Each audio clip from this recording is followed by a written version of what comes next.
Hello again and welcome to another week of NEAFL TV. Let's get straight into it and take a look at all the round 2 highlights, starting with the NEAFL Northern Conference.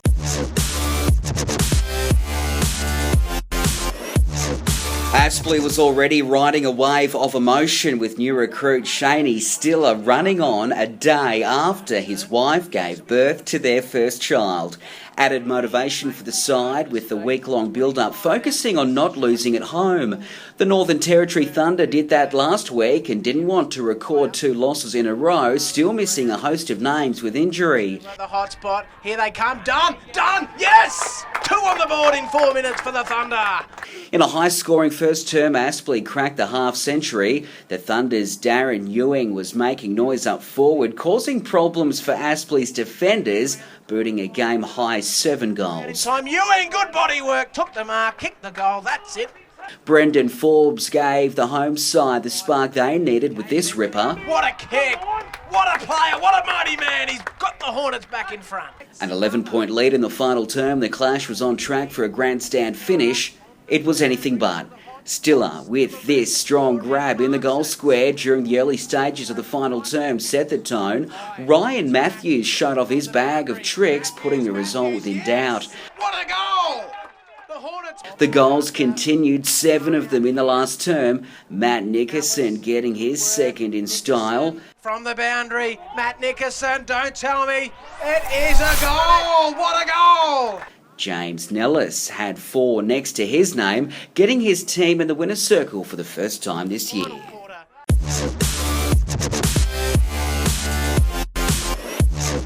A tough first-up assignment for Tuggeranong with several new faces and coach Peter McGrath going up against his former club. Eastlake was aiming for 2 wins in a row but didn't expect a walkover, especially with a short turnaround. The home side's game plan was simple, start well, and they did just that.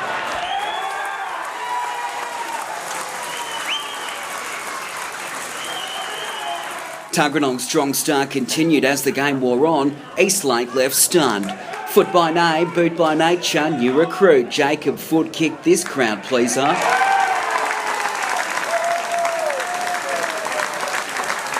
Fellow first gamer Brent McLeod followed suit as their teammates flew to the sky.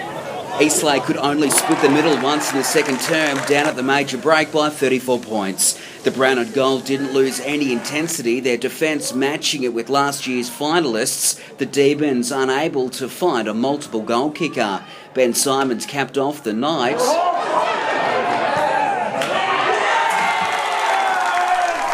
Good signs for the Hawks in their first hit out of the season, while Eastlake will be putting this one behind them.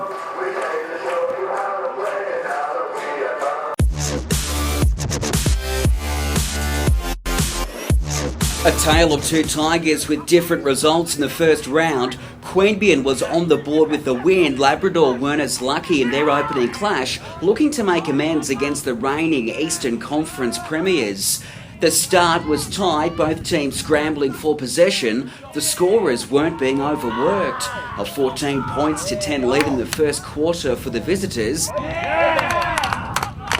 Queanbeyan full forward James Kavanagh kept the Tigers' noses in front despite some accurate kicking up the other end, with Joshua Stevenson and Matt Garland leading the way.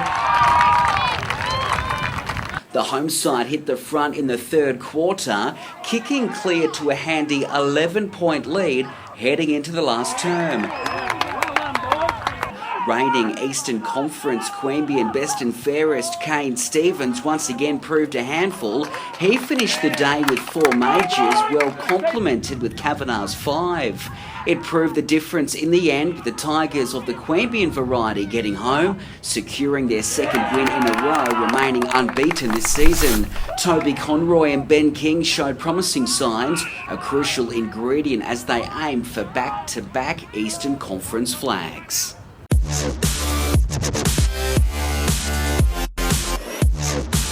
Morningside was facing one of the toughest assignments in the NEAFL, going head-to-head with the Brisbane Lions. The reigning Northern Conference Premiers' potent lineup lived up to the hype with a dominating start. Callum Bartlett and Niall McKeever were at their best with multiple majors. The shining light for the home side was Paul Shelton. He couldn't stop the barrage of Brisbane's brilliance though, the Lions roaring louder with an 11-goal lead heading into the final quarter. And with 11 separate goal kickers, Morningside simply couldn't stop it. Tough watching for the home fans as the reigning Northern Premier's percentage on the ladder received a massive boost, their opponents needing to regroup during the week. Among Brisbane's best, Jordan Burke and Ryan Harwood.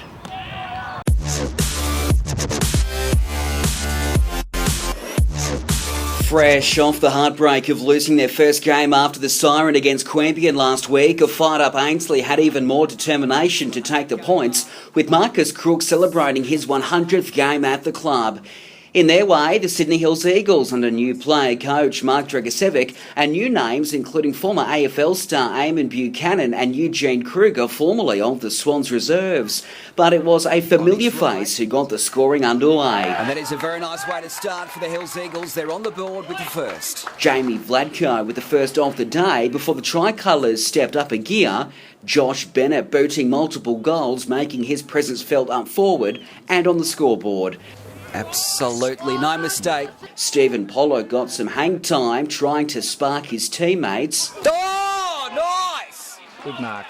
One of few highlights for the visitors, who are unable to shut out Ainsley's forward line, led by serial goal kicker Nick Payne. How did he get that through? With the number 3 on his back, that's how many he finished the day with. Bennett bagged 6 in the Tricolours' first victory this season. A nice way to celebrate Crook's milestone. Hills Eagles minus Ryan Houlihan didn't live up to expectations on this occasion, determined to regroup after securing a solid list on paper in the off-season.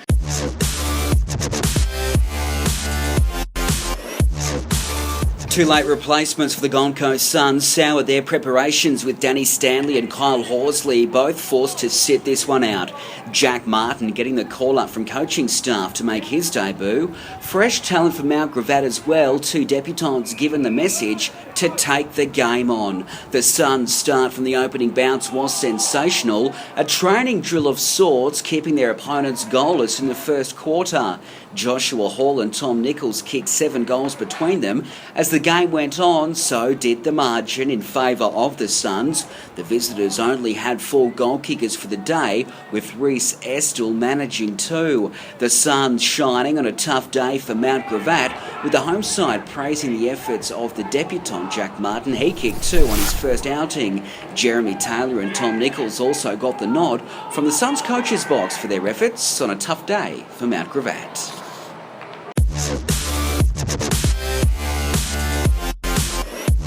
The curtain raiser for the Battle of the Bridge main event up for grabs bragging rights, both teams desperate to mark their territory.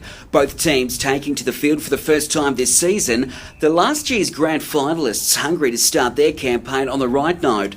It was a real arm wrestle early as the two sides recorded 6 shots on goal in the first term, Sydney up by 5 at quarter time. The lead continued to strengthen. Andreas Everett was in everything, booting 3 goals for the day, along with teammates Tim Membry and Mitch Morton. UWS wouldn't be written off with a host of AFL experience, including Brett Thornton, Satanta O'Halpin and Reece Palmer. The final quarter went down to the wire as both teams went goal for goal. Christian Jacksch was a standout up forward, finishing the day with 4, but Sydney's lead into the final term proved too much, hanging on in a nail-biter. Accurate kicking aiding their cause in a true battle and one of the games of the season so far.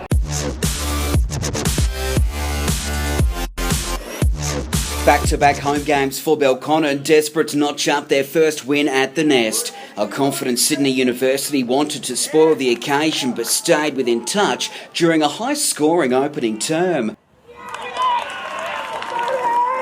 Up by 23 points at quarter time, the Lexi Bennett-led Magpies were winning the battle off the midfield, peppering their 50 for perfect results. The visitors had some answers of their own, with skipper Alex Lee and Adam Campbell kicking 5 goals each. Tim Barrett chipped in with 3 of his own. But it wasn't enough. A 9-4 third term for the Magpies set up the win. Sydney Uni outplayed and outscored Belconnen in the final term, but the lead was too much to chase down. The Magpies with their first win of the season and in front of their new home fans, while the signs out of Sydney University are looking positive.